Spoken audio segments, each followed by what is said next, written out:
Dejansko smo danes tu prvič prikazali, kako rimske družine živijo, kako si pripravijo hrano, kako si pripravijo pijačo in kako potem nekako z skupnimi močmi, tudi z vsemi temi našimi Rimljani iz Ptuja, ki so naša gonilna sila, potem pišemo neko zgodbo.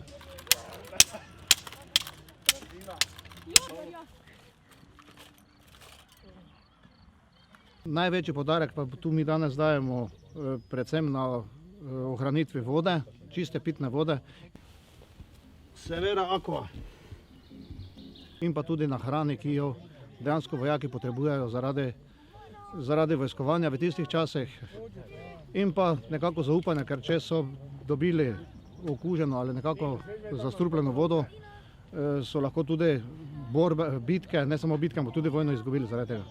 Dejansko smo mi prvi tisti, ki smo na določenih področjih, kjer pripravimo hrano, kjer varujemo vodo, kjer varujemo te izvire, da se potem vojska lahko normalno prehranjuje in pa normalno tudi to vodo uživa.